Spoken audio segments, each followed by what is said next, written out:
जयकारा बोलो माता रानी का। जगत माई महामाई माँ भद्रकाली की जय बोलो। माता रानी के सांचे दरबार की जय बोलो। मकर राशि वालों, स्वागत है आप सभी का मकर राशि भिंड यूट्यूब चैनल में। बंधुओं, रोज सुबह जागते ही केवल 3 बार ले लो इस एक देवता का नाम। उसके बाद दिन भर आपके साथ जो चमत्कारी घटनाएं होंगी, आपकी जो किस्मत चमकेगी, उसे देखकर आप खुद भी हैरान रह जाएंगे। हम आपको यहाँ किसी उपाय या फिर क्रिया के विषय में नहीं बता रहे हैं। यह एक बेहद ही प्राचीन और गुप्त पद्धति है, या यूं कहे कि विद्या है। जो इसे जानता है उसका जीवन 100% उसके नियंत्रण में होता है। उसका भाग्य हमेशा सूरज की तरह चमकता है और उसका जीवन जीते जी स्वर्ग की समान सुंदर हो जाता है। अब एक बात और बंधुओं, हमारी बातों को बिल्कुल भी हल्के में मत लेना, मजाक समझने की भूल मत कर देना, वरना आपको बहुत पछताना पड़ेगा। क्योंकि अपने जीवन को बदलने का एक सुनहरा मौका, एक बेहद ही प्राचीन और बेहद ही शक्तिशाली गुप्त विद्या को आप ठुकरा देंगे। जी हाँ बंधुओं, पहले आप हमारी बात को ध्यान से समझिए। हम जो बातें आपको बता रहे हैं वे पूर्ण रूप से प्रामाणिक हैं और इनके कई जीते जागते उदाहरण हमने अपने आंखों से देखे हैं और इस विद्या को काफी गहराई से समझा है और खुद अपने ऊपर भी आजमाया है। तभी हम इसके विषय में आज आपको बताने जा रहे हैं। तो बंधुओं, आपको आज इस कार्यक्रम को पूरा शुरू से लेकर अंत तक देखना ही होगा, क्योंकि यह कार्यक्रम कोई साधारण कार्यक्रम नहीं है। यह हमारे जीवन भर के अनुभवों का निचोड़ है और सैकड़ों हजारों लोगों पर आजमाई गई इस विशेष गुप्त विद्या का सार है। जी हाँ बंधुओं, अब एक बात यहाँ पर हम पूरे दावे के साथ आपसे कहते हैं कि यदि आपने इस कार्यक्रम को अच्छी तरह से देख लिया, समझ लिया और इस कार्यक्रम में बताई गई बातों को अच्छी तरह से अपने जीवन में बिल्कुल जैसे हम आपको बता रहे हैं वैसे ही उतार लिया, तो आपकी किस्मत पूरी तरह से आपके काबू में होगी। आप जो चाहेंगे वह आपकी जिंदगी में आ जाएगा। चाहे फिर वह करोड़ों की धन दौलत हो, बड़े से बड़े कर्जे से मुक्ति प्राप्त करना हो, वह भी मिल जाएगा। काम धंधे व्यापार को बढ़ाना हो, लाखों करोड़ों की दौलत कमाकर इस दुनिया में अपनी धाक जमानी हो, हर एक सुख सुविधा के आनंद को भोगना हो, अपने और अपने परिवार की हर एक जरूरत को पूरा करना हो, राजाओं जैसा जीवन जीना हो, जो कुछ आप चाहेंगे वह सब कुछ आपको मिल जाएगा। परंतु एक छोटी सी शर्त है कि आपकी सोच बिल्कुल सकारात्मक होनी चाहिए। किसी के लिए भी आप मन में कोई नकारात्मक विचार नहीं रखेंगे, क्योंकि आप यदि नकारात्मक विचारों के साथ इस विद्या का प्रयोग करेंगे तो वह भी फलित हो जाएगा और उसका पाप हमें लग जाएगा, क्योंकि हमने आपको यह विद्या बताई है। इसलिए हमारा आपसे बस निवेदन यह है कि इस विद्या का आप प्रयोग केवल और केवल सकारात्मक कार्यों के लिए और अपनी इच्छाओं की पूर्ति के लिए करें तो ही बेहतर होगा। एक बात आप ध्यान से समझिए कि यह कोई साधारण कार्यक्रम नहीं है और इस कार्यक्रम में जो बातें हम आपको अब बताने वाले हैं वे बातें भी कोई साधारण बातें नहीं हैं। पूरे YouTube पर कोई आपको इन बातों को नहीं बता सकता।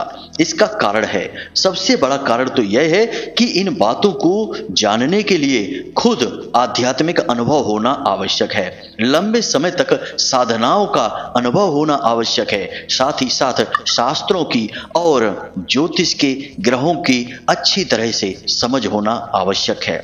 एक इंसान के अंदर इतनी सारी चीजों का मिल पाना बहुत मुश्किल होता है। अब इसे आप अपनी किस्मत कहिए, माता रानी की विशेष कृपा कहिए कि आज हमने माता रानी के आदेश से ही आपके लिए इस विशेष कार्यक्रम को बनाने के बारे में विचार किया है।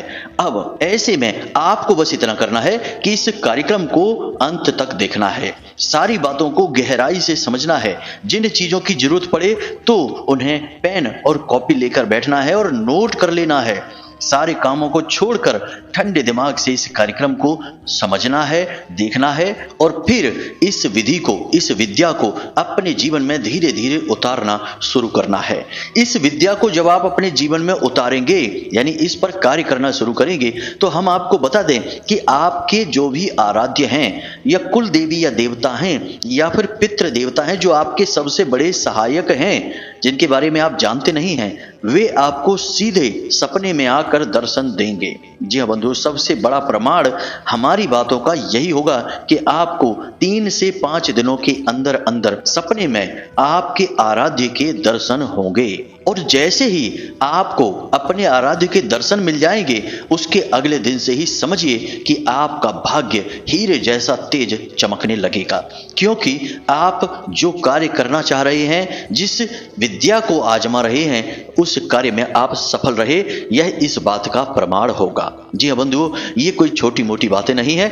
इसलिए इन बातों की गंभीरता को समझते हुए आप इस कार्यक्रम को बड़े ही धैर्य के साथ देखिए। जल्दबाजी बिल्कुल मत करना। यदि अब भी आपको जल्दबाजी में ज्ञान चाहिए और यह सोच रहे हैं कि सीधे बात क्यों नहीं बता देते, इतनी सारी बातें क्यों कर रहे हैं, तो हमारा आपसे निवेदन है कि आप अभी इस कार्यक्रम को छोड़कर जा सकते हैं। कोई समस्या नहीं है। आपके लिए यह विशेष ज्ञान, यह विद्या अभी नहीं बनी है, या यूं कहें कि आप अभी इसके लिए तैयार नहीं हैं। जब आप इसके लिए तैयार होंगे तो माता रानी स्वयं आपको इस विद्या के लिए कहीं ना कहीं से साधन जुटा देंगी। तब तक आप यूं ही भटकिए इस संसार में और ठोकरें खाइए, दुख तकलीफ और परेशानियों को झेलिए। बाकी जो बुद्धिमान हैं उनके लिए इशारा ही काफी होता है। तो बंधुओं, उम्मीद करते हैं कि आपको सारी बातें समझ में आ गई हैं। अब आप इस कार्यक्रम में अंत तक अवश्य ठहरेंगे।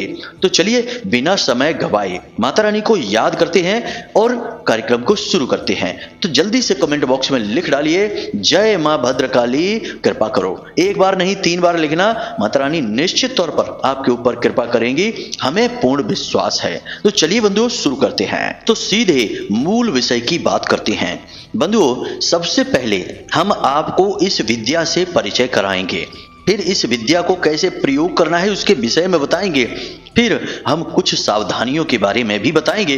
क्योंकि यदि आपने कुछ सावधानियां जो कि बहुत जरूरी हैं इस विद्या के प्रयोग के समय, उन्हें यदि आपने नहीं अपनाया तो हो सकता है कि इस विद्या का आपको कोई लाभ ही प्राप्त ना हो, या फिर हो सकता है कि इसके कुछ नकारात्मक परिणाम भी आपको प्राप्त हो जाएं। जी हाँ बंधुओं, यह भी हो सकता है कि कोई नकारात्मक परिणाम आपको मिले, कोई झटका आपको लग जाए। बिल्कुल वैसे ही कि बिजली के तार हैं, यदि सावधानी से इनका प्रयोग करेंगे तो आपके सारे घर की लाइट चलेगी, आपके पंखे, आपके बल्ब, सब कुछ चलेगा। और यदि आपने सावधानी से प्रयोग न किया तो तेज झटका भी लग सकता है। जब शक्तिशाली विद्याओं की बात की जाती है तो उन पर भी यही नियम लागू होता है, क्योंकि हम बड़ी ही शक्तिशाली और महान प्रचंड ऊर्जाओं का आवाहन करते हैं। और इस आवाहन में यदि हम तैयार नहीं हैं तो ये ऊर्जाएं हमारा भी कुछ न कुछ नुकसान कर सकती हैं। अब ये बात हम आपको इसलिए बता रहे हैं ताकि आप हमारी जो आगे आने वाली बातें हैं उन्हें पूरी गंभीरता के साथ लें। जी हाँ बंधुओं, अब ध्यान से सुनिए। जब आप रात्रि में सोते हैं और सुबह सोकर जागते हैं तो क्या आप हमें यह बता सकते हैं कि रात्रि में सोने के बाद, यानी कि जब आप नींद में डूबे हैं उसके बाद, और जब आप नींद से जागे हैं उसके पहले आप कहाँ थे? अब आप सोचेंगे कि यह हम कैसा प्रश्न पूछ रहे हैं, हम तो वहीं थे, अपने बिस्तर पर सो रहे थे। जी नहीं, शास्त्र क्या कहते हैं, विज्ञान क्या कहता है, दोनों बातों को सुनिए, समझिए, फिर हम जो आपको बताएंगे उससे आपको समझने में आसानी होगी। तो शास्त्र हमारे यह कहते हैं कि जब आप गहरी नींद में जाते हैं तो उस समय आपका शरीर वहीं पड़ा रहता है, बिल्कुल निष्प्राण, बेजान जैसा। तभी तो आपको मच्छर काटता रहता है, आपको पता भी नहीं चलता है। कोई आपके हाथ पैर इधर उधर कर देता है, आपको पता भी नहीं चलता है। हम गहरी नींद की बात कर रहे हैं बंधुओं, हल्की फुल्की नींद की नहीं। वरना आप कहेंगे कि हमें तो पता चल जाता है कि मच्छर काटता है। तो गहरी नींद की बात कर रहे हैं हम, जब आप बिल्कुल बेहोशी की अवस्था में हो जाते हैं। कई बार तो आपके शरीर से कपड़ा भी इधर उधर उठ जाता है, आपका शरीर लगभग अर्धनग्न अवस्था में हो जाता है सोते समय, और आपको पता भी नहीं चलता है। क्या जागते समय आप उस अवस्था में लेटे रह सकते हैं? नहीं। जब आप जागते हैं तो आपको होश आता है कि अरे ये क्या हुआ, तब आप अपने कपड़ों को सही करते हैं। तो क्यों नहीं आपको उस समय होश रहता है? इसका कारण बताते हैं बंधुओं। हमारे शास्त्र कहते हैं कि इंसान के अंदर कई तरीके के शरीर होते हैं, कुल मिलाकर 7 प्रकार के शरीर होते हैं जिनसे एक पूरा इंसान बनता है।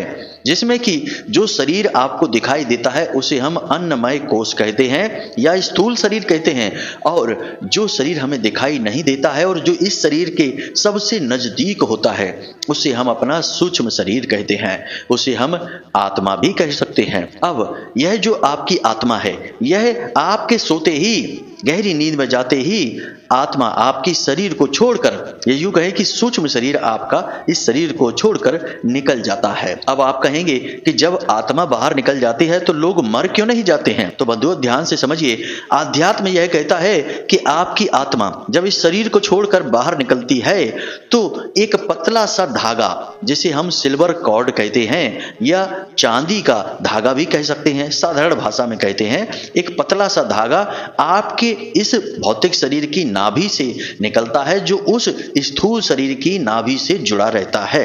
जब तक यह धागा एक दूसरे से जुड़ा रहता है तो आपका सूक्ष्म शरीर इस शरीर से बाहर निकलकर भी इस शरीर की सारी क्रियाओं को संचालित करता है, जैसे श्वास लेना, दिल को धड़काना, खाना पचाना वगैरह वगैरह, और अनेक लोगों की यात्राएं भी कर सकता है। जी हाँ बंधु, इसीलिए आपको भांति भांति के विचित्र विचित्र सपने आते हैं। कभी कभी तो आपको अपने ही मृत पुरखे पूर्वजों के दर्शन हो जाते हैं।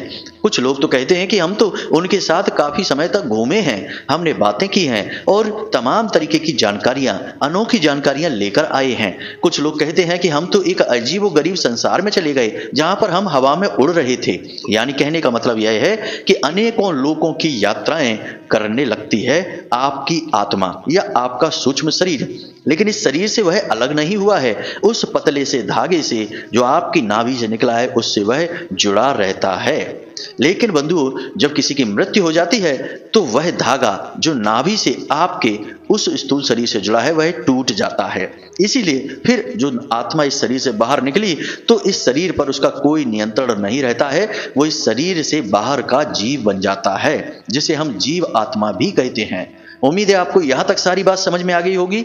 अब ये सारी बातें हम आपको क्यों बता रहे हैं?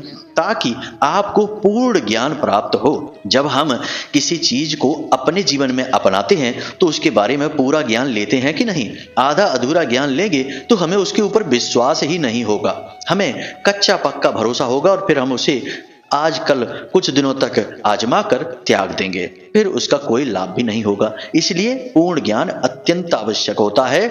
आपने वह एक मुहावरा तो सुना ही होगा, अधजल गगरी छलकत जाए और भरी गगरिया मटकत जाए। यानी कि जो गगरी आधी भरी है, यानी ज्ञान जहां आधा है वहां ज्यादा परेशानी होती है, और जहां पूर्ण ज्ञान है वहां शांति होती है। अब विज्ञान की भी बातें कर लेते हैं, क्योंकि कुछ लोग यहाँ विज्ञान के बारे में बोलेंगे। तो विज्ञान कहता है कि जब आप सो जाते हैं, गहरी निद्रा में होते हैं, तो आपके शरीर में पैरालिसिस, जिसे हम लकवा कहते हैं, वह लकवे की स्थिति में पहुंच जाता है। इसीलिए आपको आपके शरीर का कोई भान ही नहीं रहता है।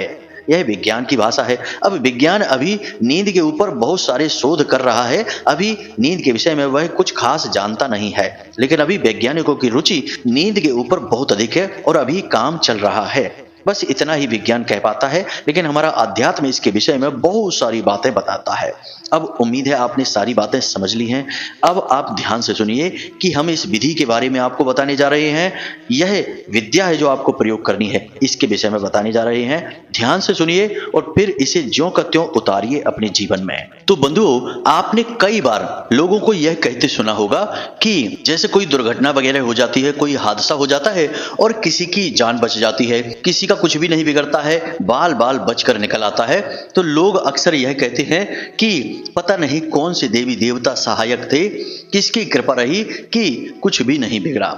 इतनी बड़ी दुर्घटना, इतना बड़ा हादसा, लेकिन किसी का कुछ नहीं बिगड़ा, सब सही सलामत बच गए।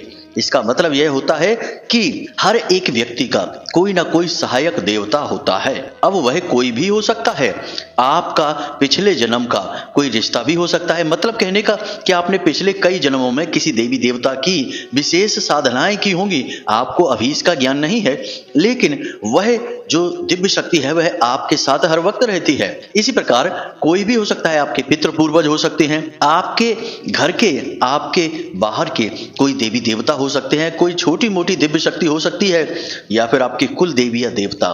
तो सबसे पहला कार्य है आपका कि आप यह पता लगाएं कि आपके सहायक देवता कौन से हैं जो हर वक्त आपके साथ चलते हैं।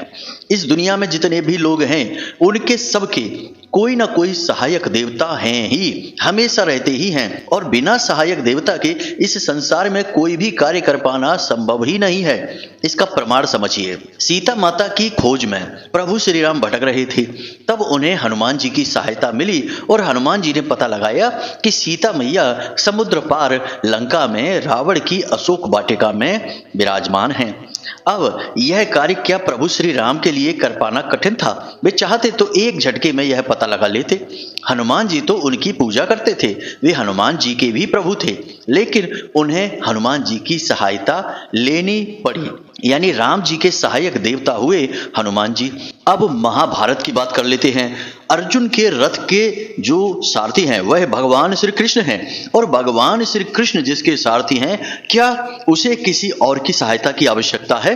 क्या भगवान श्री कृष्ण को भी किसी की सहायता की आवश्यकता है? फिर भी भगवान श्री कृष्ण की सहायता के लिए अर्जुन के रथ के ध्वज पर विराजमान हुए बजरंग बली यानी हनुमान जी, यानी कि भगवान श्री कृष्ण और अर्जुन के सहायक देवता भी हुए हनुमान जी ही। आप शास्त्रों में कोई भी प्रसंग को उठा लीजिए, किसी भी कथा को उठा लीजिए, जिस कथा में भी जिस भी पात्र ने कोई भी बड़ा कार्य किया होगा तो उसका कोई ना कोई सहायक देवी देवता अवश्य रहा ही रहा है, चाहे किसी भी स्थिति में हो।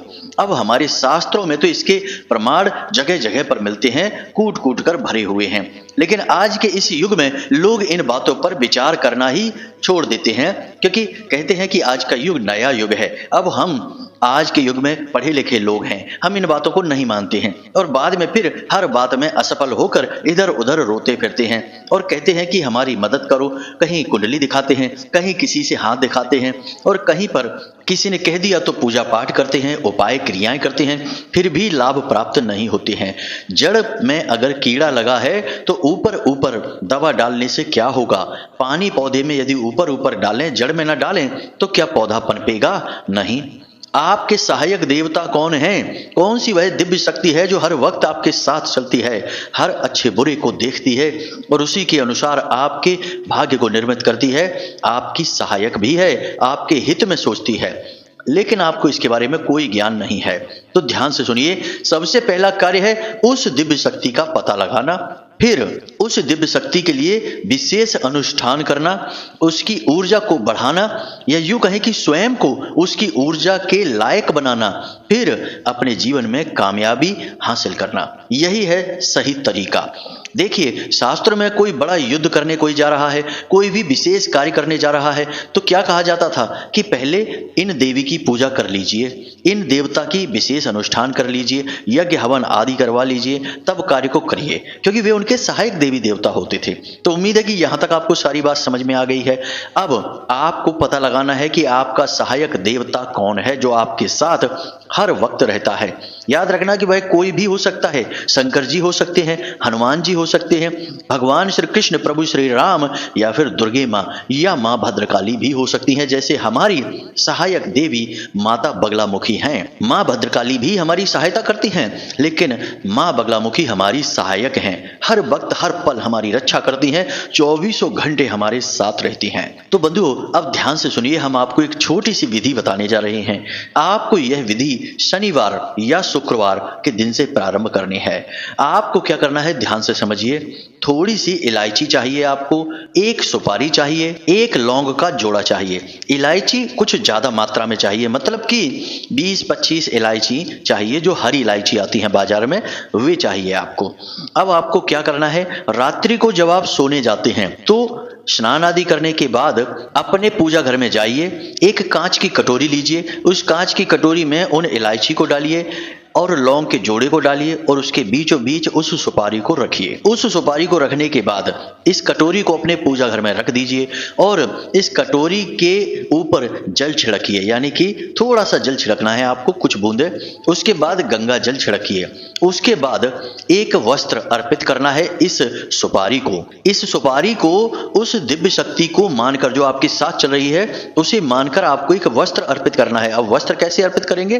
तो जो कलावा होता है उसका छोटा सा टुकड़ा तोड़कर और उसे फोल्ड करके मोड़कर उस सुपारी के ऊपर रख देना है, वस्त्र अर्पित हो जाएगा। उसके बाद लाल सिंदूर लगाना है और थोड़ा सा प्रसाद, जो आप चाहें वो प्रसाद आप वहीं चढ़ा सकते हैं। उस कटोरी में नहीं रखना है, अलग रखना है प्रसाद को। अब गाय के घी का एक दीपक आपको जलाना है और आसन लगाकर बैठना है और ये सारी चीजें आपको एक चौकी लगाकर उसके ऊपर रखनी है। उम्मीद है आप सारी बातें समझ रहे हैं। आप आसन पर बैठे हैं, सामने आपने एक चौकी लगाई है, उसके ऊपर आपने वस्त्र बिछाया है, लाल रंग का वस्त्र बिछा लेना और उसके ऊपर आपने एक कटोरी में ये सारी सामग्री रखी है और एक गाय के घी का दीपक जलाया है। यहां तक सारी बातें स्पष्ट हैं। अब आपको वहां आंख बंद करके बस यूं ही ध्यान की मुद्रा में बैठना है। आप चाहें तो उस सुपारी को एक टक देख भी सकते हैं और मन ही मन आपको इस तरीके से विचार करना है, या यूं कहें कि उस दिव्य शक्ति से प्रार्थना करनी है। आपको कहना है कि हे देवी शक्ति, हे देवता, हम आपके बारे में नहीं जानते हैं, लेकिन हम यह जानते हैं कि आप हर वक्त हमारे सहायक हैं। बुरी से बुरी परिस्थिति में आपने हमारी सहायता की है और आप हमारे सौभाग्य के दाता हैं, परंतु हम आपको जानते नहीं हैं, इसलिए हम आपका पूजन नहीं कर पा रहे हैं। हमें अपने होने का ज्ञान कराइए। हम आपकी विशेष पूजा पाठ अनुष्ठान करना चाहते हैं और आपकी विशेष कृपा अपने इस जीवन में चाहते हैं। यह प्रार्थना आपको लगातार दोहरानी है। कोई मंत्र नहीं है, कोई उच्चारण नहीं है, कोई भी अनुष्ठान या क्रिया नहीं है। यह तो उस दिव्य शक्ति का आवाहन है। अब जब तक यह दीपक आपका जलता रहेगा तब तक आपको वहां बैठना है आसन पर और इस प्रार्थना को करते रहना है। अब लगातार दोहराने की जरूरत नहीं है, बस मन ही मन विचार करते रहना है और यह महसूस करना है कि वह दिव्य शक्ति जो हर वक्त आपके साथ रहती है वह अभी भी आपके साथ ही है। जी हाँ बंधु, आपको एहसास करने की जरूरत है। कुछ लोगों के अनुभव हम आपको बता देते हैं। कुछ लोगों ने कहा कि गुरुजी, पहले ही दिन जब हमने इस क्रिया को किया और हमने यह प्रार्थना की तो 10 से 15 मिनट वहां बैठे रहने के बाद अचानक से हमारे रोंगटे खड़े होने लगे। कुछ ने कहा कि हमारी आंखों से अचानक से आंसू चलने लगे। कुछ ने कहा कि गुरुजी, हमें बहुत ही मीठी सी प्यारी सी सुगंध आने लगी। यानी कि उस दिव्य शक्ति ने आपको अपने होने का एहसास उसी वक्त करा दिया। कुछ लोगों ने 2, 3, 4 या 5 और कुछ ने तो 10 दिन में इस अनुभव के होने की बात कही, लेकिन यह अनुभव हुआ अवश्य 100% गारंटी के साथ। जी हाँ बंधु, तो आपको यह क्रिया करनी है रात्रि के समय सोने जाने से पहले और उसके बाद जैसे ही वह दीपक शांत होगा तो आपको वह कटोरी जिसमें आपने देवता को विराजमान किया था उसे उठा लानी है और उठाकर लाकर अपने बिस्तर के सिराने रख लेनी है। जमीन पर नहीं रखना है, सीधे किसी चीज पर नहीं रखना है। आपको एक प्लेट लेनी है, शुद्ध पवित्र प्लेट जिसे पूजा पाठ में प्रयोग करते हो। उस प्लेट के ऊपर आपको एक लाल रंग का कपड़ा बिछाना है और उसके ऊपर आपको उस कटोरी को रखना है और उस कटोरी के ऊपर भी आपको एक लाल रंग का कपड़ा डाल देना है, यानी उसे ढक देना है, खुला नहीं रखना है यूं ही, और उसे अपने सिरहाने अपने बिस्तर पर रख लेना है। और रात्रि को जब आप सोने लगें, यानी यह सोने से पहले की क्रिया है, जब आप सोएं बिल्कुल नींद के लिए तैयार हों तो किसी से कोई बात ना करें, फोन वोन ना देखें, सीधे अपनी छाती पर हाथ रखें, सीधे लेटें और उसके बाद मन में यही प्रार्थना फिर से करें और कहें कि हे देवता, हे देवी, आप जो भी हैं हमारे साथ हर वक्त रहती हैं, हमें सपने में अपने होने का ज्ञान कराइए। आप कौन हैं, हमें दर्शन दीजिए। हम आपके दर्शन प्राप्त करने के बाद आपकी साधना करना चाहते हैं, आपकी कृपा के पात्र बनना चाहते हैं। इस तरह प्रार्थना करिए और उसके बाद आप बस सो जाइए। हम आपको गारंटी के साथ कहते हैं 3 से 5 दिनों में आपको दोनों ही तरीके के अनुभव हो जाएंगे। अब इसके लिए कुछ चीजों की अनिवार्यता रहेगी।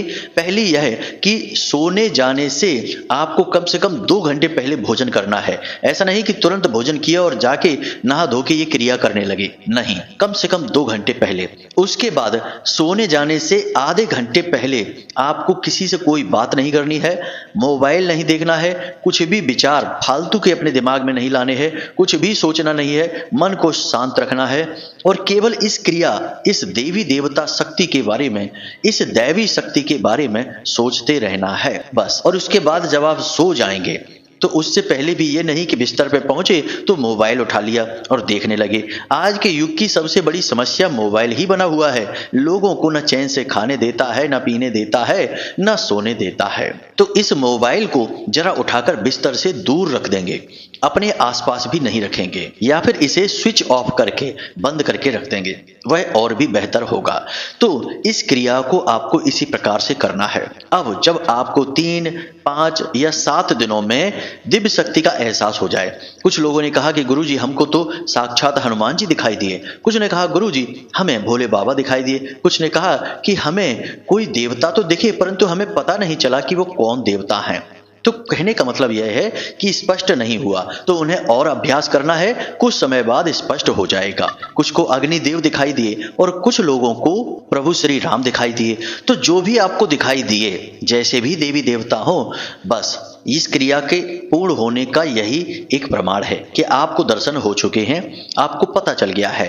अब आपको सुबह सोकर जागते ही इसी देवता का कम से कम 3 से 5 बार या हो सके तो 11 बार नाम लेना है और कहना है कि आप हमारे सहायक बनिए, हमें आपकी आवश्यकता है, आपके सहारे ही हमारा जीवन कट रहा है, आप हमारे पालनहार हैं। मतलब कि अपने आप को समर्पित कर देना है इस दिव्य शक्ति के हाथों में और कहना है कि आप ही हमारे जीवन की गाड़ी को चलाइए, हम तो सवारी बनकर साथ में बैठेंगे, आपको जो मर्जी आए वैसे चलाइए। इस तरह से आपको मतलब की प्रार्थना करनी है, खुद का समर्पण करना है। जैसे अर्जुन ने अपने आप को भगवान श्री कृष्ण को समर्पित कर दिया कि आप ही सारथी बनिए, हम तो पीछे बैठेंगे, जहां मन है वहां ले जाइए। तो इसी तरीके से आपको अपना भाव रखना है। यह क्रिया बहुत शक्तिशाली है बंधुओं, जिसने भी इसे कर लिया पूरे भाव के साथ, वह तर गया, उसके जीवन का उद्धार हो गया और बहुत ही संस्कारी उसकी औलादें हुई, बहुत ही सुंदर उसका घर हुआ और शांतिमय जीवन हुआ। बस आप इसे ठीक तरह से कर पाएं, इसी बात की हमें चिंता हो रही है कि आप कर पाएंगे कि नहीं कर पाएंगे। कुछ और जरूरी बातें हैं, सात्विकता के सारे नियम आपको मानने हैं। जब आप इस क्रिया को कर रहे हो तो आपको साधारण भोजन खाना है, मसालेदार भोजन नहीं खाना है, साथ ही साथ मांसाहार वगैरह के बारे में तो सोच भी नहीं लेना है। यह बहुत ही गंदा और नीच भोजन है, इसके बारे में विचार नहीं करना है। साधारण शुद्ध शाकाहारी जीवन, प्याज लहसुन आदि का सेवन ना करें। इसी के साथ साथ झूठ न बोले, शांतिपूर्ण जीवन जिए, किसी के साथ कोई अन्याय न करने पाए। बस इन बातों का ख्याल रखना है, वाणी को मीठी रखना है, कम बोलना है और आप देखेंगे कि कैसे आपके जीवन में अद्भुत चमत्कार और क्रियाएं होनी शुरू हो जाएंगी। माता रानी तो आपकी सहायक हैं ही। हम तो माता रानी से प्रार्थना दिन रात करते रहते हैं कि आप लोगों के जीवन में सुंदरता लाएं, आपकी मनोकामनाएं पूरी करें। तो इस क्रिया के पूर्ण होने में भी माता रानी आपकी सहायक होंगी, हमें पूर्ण विश्वास है। तो चलिए बंधु, आज के इस कार्यक्रम को यहीं पर समाप्त करते हैं। कोई प्रश्न यदि आपका बने तो आप व्हाट्सएप नंबर पर मैसेज करके पूछ लें, समय मिलने पर हम आपके प्रश्नों के जवाब आपको अवश्य देंगे। इसी के साथ साथ बंधु, आज के इस कार्यक्रम को यहीं समाप्त करते हैं। हमेशा हंसते रहिए, मुस्कुराते रहिए, सकारात्मक रहिए और भगवान में अपनी आस्था और विश्वास बनाए रखिए। दिन में एक बार मंदिर अवश्य हो आइए, क्योंकि आपका उद्धार तो वहीं से होना है। तो मिलते हैं अगले ज्ञानवर्धक कार्यक्रम में, तब तक के लिए धन्यवाद। प्रेम से बोलिए जय माई की जय, मां भद्रकाली। माता रानी आपका कल्याण करें।